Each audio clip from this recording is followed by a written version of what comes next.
The Grow Your Group Show, Episode 3.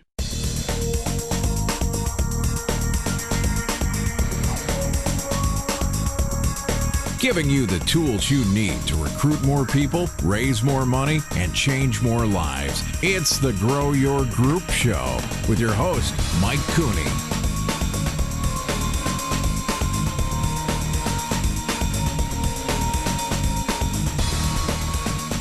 Friends, this episode of the Grow Your Group Show is brought to you by Dashlane. If you're anything like me, you've got about 1 billion passwords to remember, and you're always putting in the wrong one. And then you get locked out, and you've got to do the whole lost password thing, and it's really a pain. This used to bug me to no end until I got Dashlane. Dashlane remembers all my passwords for me, and my sit around and wait for the lost password email days are a thing of the past.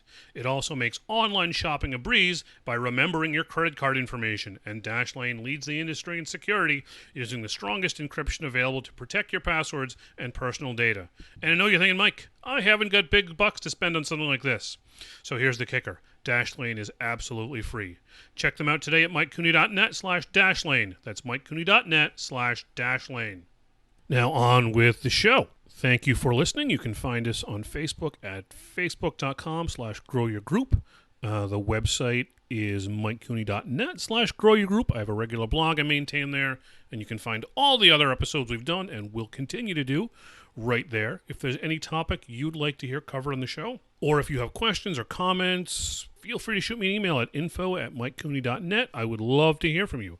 You can support the show by doing your Amazon shopping through my link at MikeCooney.net/Amazon, or with a small donation at MikeCooney.net/Patreon. Your support helps keep us going, so I thank you in advance for that. Today I've got my buddy Dave Parry on the show. Dave recently retired after a long career in scouting, highlighted by an 11-year run as the executive director for the Southern New Jersey Council and a 7-year term as the director of development for the Connecticut Rivers Council. Dave is an all-around great guy, really down to earth. You're really going to like him, and he's got a really great way of putting things. He just makes you see the world a little bit differently, and it's a real fun episode.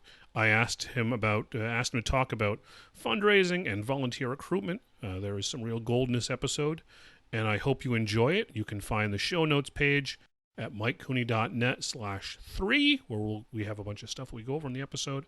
I spoke to Dave over the phone from his home in Eastern Connecticut. Thank you and enjoy. Dave Parry, welcome to the show. Well, Mike, it's good to be here. Always good to talk to you. Thank you, sir. So just tell us a little bit about yourself. I am currently retired. I spent 36 years with the Boy Scouts, starting out as a district executive in Connecticut, and then a field director in Connecticut, and scout executive in southeastern Mass, and then southern New Jersey, and then back to Connecticut as a director of development at Connecticut River until I retired 3 years ago. So how did you come to work for the Boy Scouts? Well, I had a great experience as a kid. And my dad was scoutmaster. He started a troop in Windsor Locks, where I grew up. And what troop was it? Still going strong, Troop 263. Nice. And so I just had a great experience. Yeah. So where did you go to school? I went to UConn and got out and was looking for something that I thought I could make a difference. And was with the state for a little while at the Department of Mental Retardation at the old Mansfield Training School. And sure. Joined the Boy Scouts in 1978. Just finding working for the state wasn't my cup of tea. Fair enough. And it was just a great experience over and all kinds of great people along the way that obviously make it all happen. Scouting's all volunteer, and oh yeah, as a professional, we just kind of help it along and steer it, and sometimes try to hang on tight and sort of push it the way you want it to go. Yeah. What were some of the events you get to help make happen? Oh my goodness! Over the years, I was just telling somebody that we were talking about running activities for the volunteer group that I'm involved in now. And I thought about it for a second, and I said, well, I've probably done about 10,000. Yeah. which is probably a slight exaggeration, although not Only much. such. I mean, you figure, I'm thinking, like I think my record for working events in one day was, I think I did 5. So, Oh, like, it's just amazing. But no, probably the most. yeah, I know I did 4 FOS I was just going to presentations say. in one day. Well, probably the one that was most memorable to me was when I was down in southern New Jersey. It was the 100th anniversary of scouting. We did a big encampment and show that ended in fireworks right along the kind of the main road in southern New Jersey, and it just turned into just a spectacular event that was just just capped it all. I mean, that along with maybe some big development things that we did at camp that really made a difference in the kind of experience kids had at camp. Sure. I guess among the many, many, many highlights, and there were lots. So I think it's sort of a mystery to people. I think people the idea. I think people know what a DE does. What does a scout executive actually do, other than sit in an office and with the door closed? Well, I used to joke about it, but I mean, you do about 18 things, all of which you stink at. Yeah, well, just to somebody. No matter what you're doing, you're wrong to somebody. No, seriously. I mean, you steer the ship, you steer the board. Directors who the scout executive works for to carry out the mission and the long range goals of the organization. You build fundraising campaigns. You try to hire great staff to run the districts or run the camps or all the other things that we do. So people to go out and have the fun. Yeah, and you try to develop some long range plans and goals that are aggressive. They really kind of take the organization forward and get a better experience for kids and along the way, and recruitment programs for members and new volunteers. It's just it's the length and breadth of the organization. Capital campaigns to fund camp improvement and. I was participating in a lot of merger discussions with councils and participated in several mergers that ended up being really good and positive. So I mean, it's so broad. But mostly it's working with volunteers to help achieve common goals. And I think the connections are deeper than people sort of think. It's I know I still get calls from volunteers 3 districts ago, and they're just nice calls. How the kids doing? No, for sure. For sure. I still have great friends. Do your best to throw yourself all over the Northeast. One of the things that I think you're really good at is sort of big picture and going after big gifts and finding people where you wouldn't think to find them. I think the great line you used to have was the volunteer you need is right under your nose, or the money you need is right under your nose.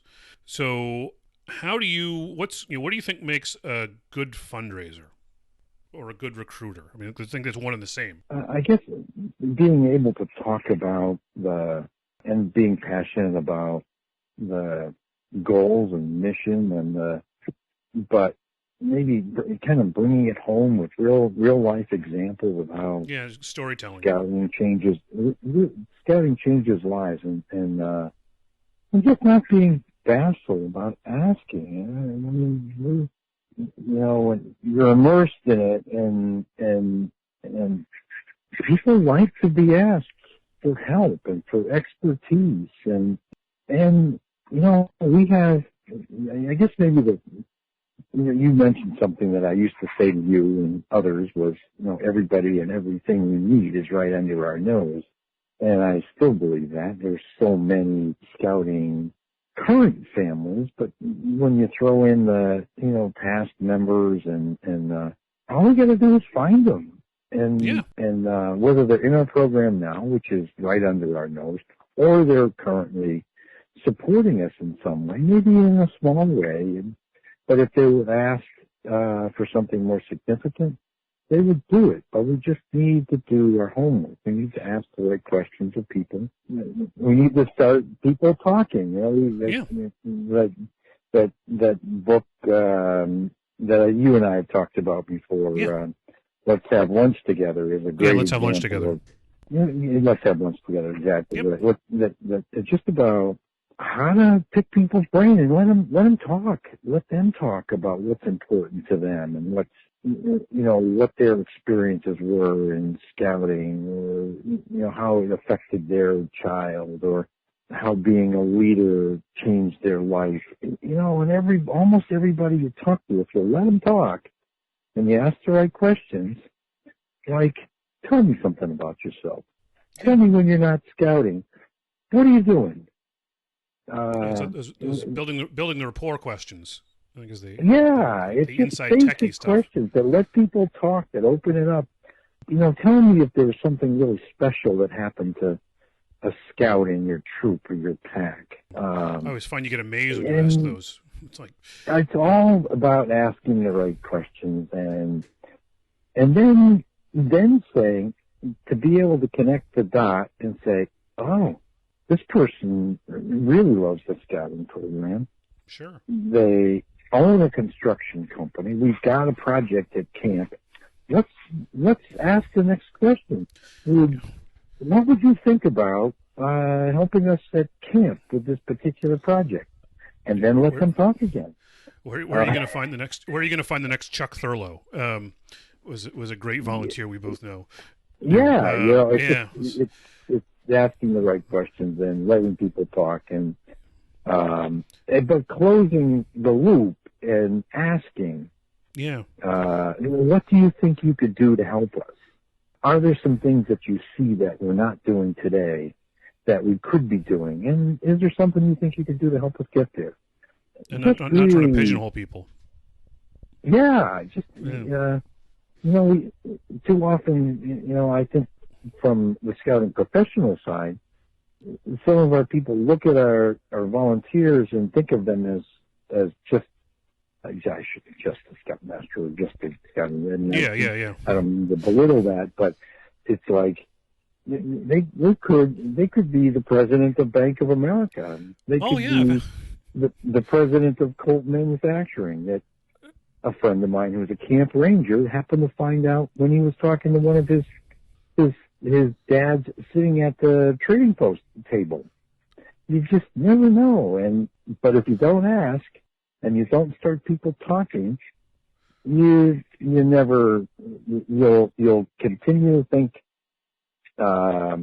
here's just another dad with his son sitting at the table, when it could be, yes, another dad sitting at your table, but somebody that can help us in a significant way. Yeah, I know that, like I had the experience of going through, and a brand new committee chair is running his recharter up to me in late December to get it in, coming to my house to drop his charter off on a Saturday, and I'm looking through it and I'm like looking at his application, and you're the commander of the sub base. Right. How about that? Exactly. I mean, in a lot of packs, I mean, it's right on the application. What do you do? What are your hobbies? They're right on there. And that's when you might say, is there a time maybe I could stop by and talk to you about? And even where you can get on their turf and in their setting, and that was talk one about. Going to his turf was, men with guns will meet you at the door, and then you'll get in the back of a truck. That was when I went. That was we're going to go there. I know you've had some, and you've had some huge home runs that made had huge financial impacts on the council and huge other impacts, on councils just from we go conversations. Back to that. We go back to that statement. Everybody that we need is under our nose, and I think you're probably talking about one of the people I found when I first arrived here in Hartford as director of development when. It was 2008 during the financial meltdown. It was a fiscal crisis, as all of us can remember, of gargantuan size and scope, and the business community was being crushed. And here I am trying to raise money in a new place where I don't know people. And so I went to the first place I could think of was, let's look at who we've got. Who's helping us with some of our? I ran a number of the council, the large council fundraising events. One of them was a golf tournament, and I saw a company with regular supporter, and there was a name attached to that particular foursome group that had probably done it for 8 or 10 years, and I said, maybe there's somebody here, along with a few others on that list. I tried to get to meet people. I tried to reach the contact person, who turned out to be the administrative assistant for the person that was the chief financial officer of the Fortune 500 company. He turned out to go to the same scout camp as I did, and I was finally able to get him to talk to him. Wow. We talked about experience at camp and how he wanted to help, and I offered him an opportunity to help with our golf tournament. And he's probably been individually responsible for raising probably $2 million in regular operating for the council since that time. And so you just never know. And there are lots of times it just turns up empty, it turns up blank. Yeah. Sometimes it's the one that leads you to the other. Mm-hmm. But sometimes it's the one that just makes a huge impact. And you just got to keep working it, because everybody we need is right under our nose, Michael. Yeah, and we can't, and like we said this the last time, is you can't be afraid to, you can't really soft sell it. What you're, like we had talked last time of, you make a small ask and it doesn't seem important, and when you make a big one, it seems like, well, they thought enough of me to ask me to do this. Yeah, and I think, like we've talked before, it's, don't be afraid to tell somebody that a job is really important. It's not going to be necessarily easy. Yeah. But, we think you're the right person for this, and you can really make a difference. And too often we undersell the need and the role, and I think we lose people that way sometimes. Oh, absolutely. By just underselling it, and it's like, well, if it's so unimportant and it's so easy, why do you want me? Why do you could just get anybody to do that? Yeah. As opposed to, this is really important. You're great at what you do, and scouting and kids need you for fill in the blank, and this is what I'm going to do to help you. And, but we really need your leadership. We really need, whatever it is, whatever it happens to be the need for it. But, and making a direct ask, face to face, over the phone, email, text, to a broad group of people. Oh, the front of the room, the front of the room ask kills me. No, it doesn't work. It's always one of those, it was always the surprise front of the room ask that got me. Like you'd have a volunteer. I need someone to do this for us. Whoa!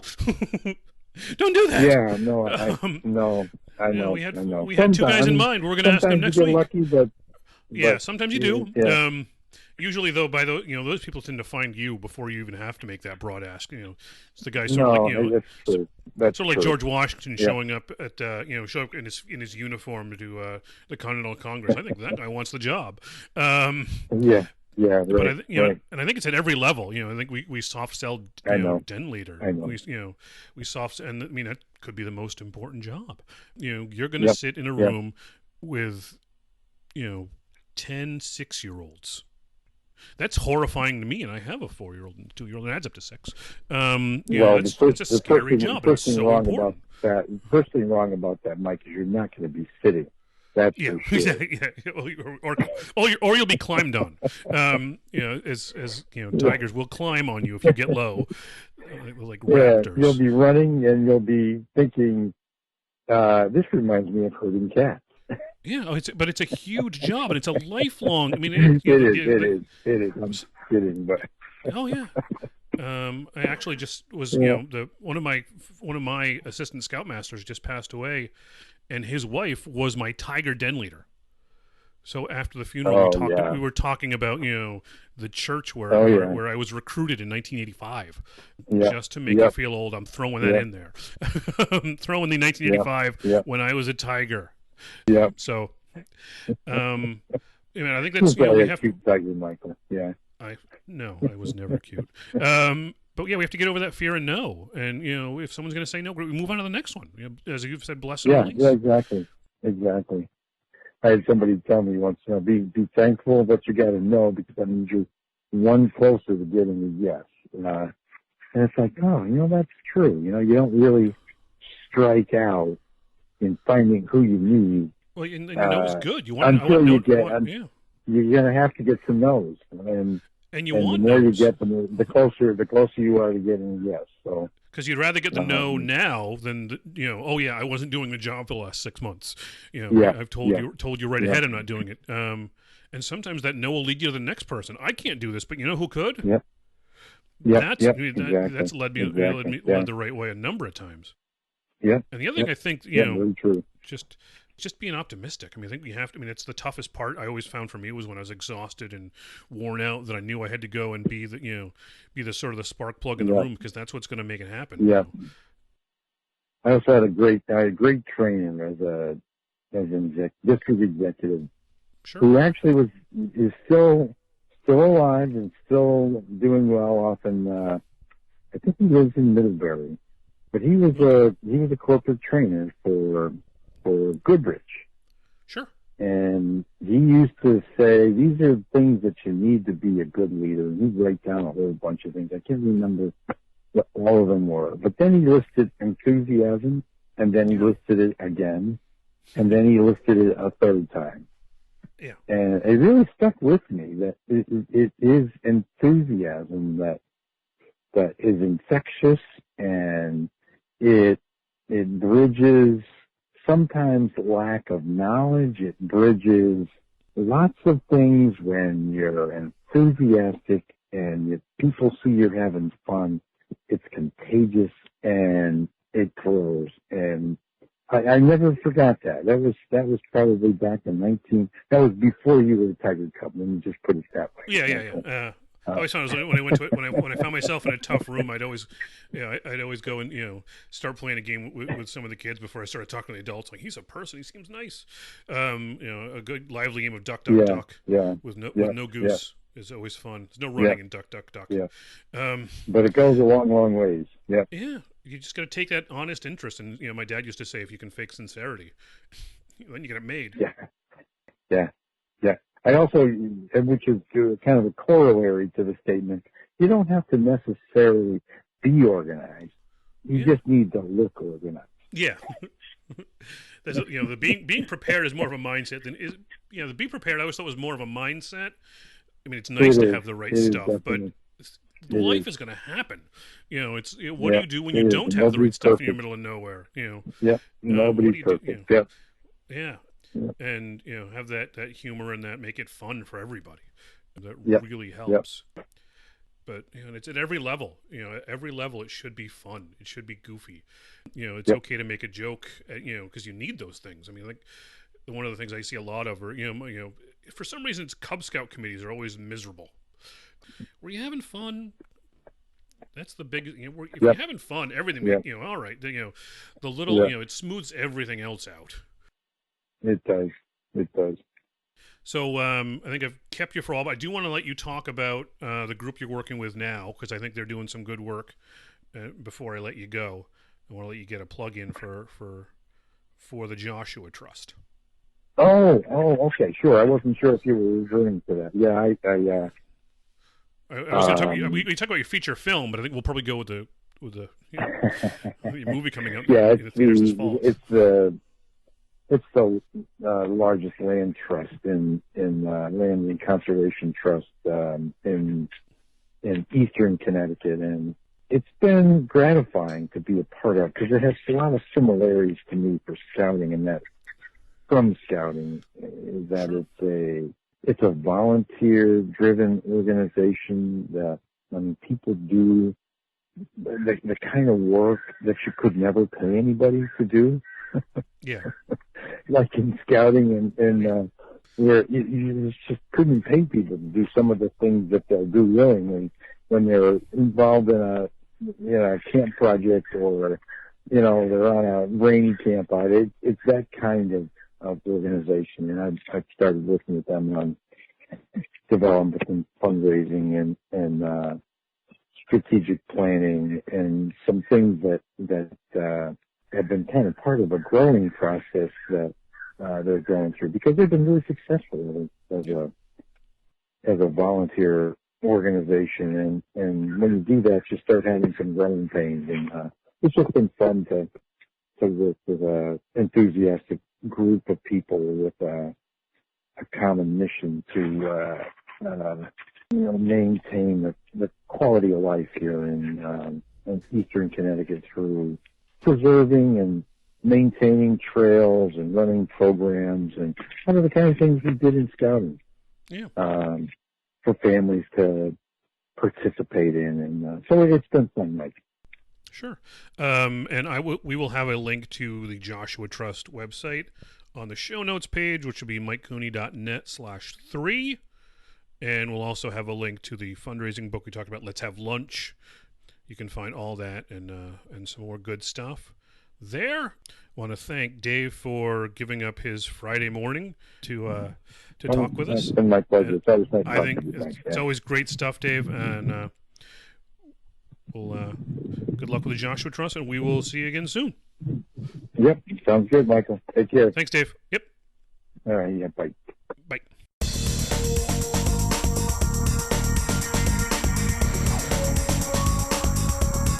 Thank you for listening to the Grow Your Group Show.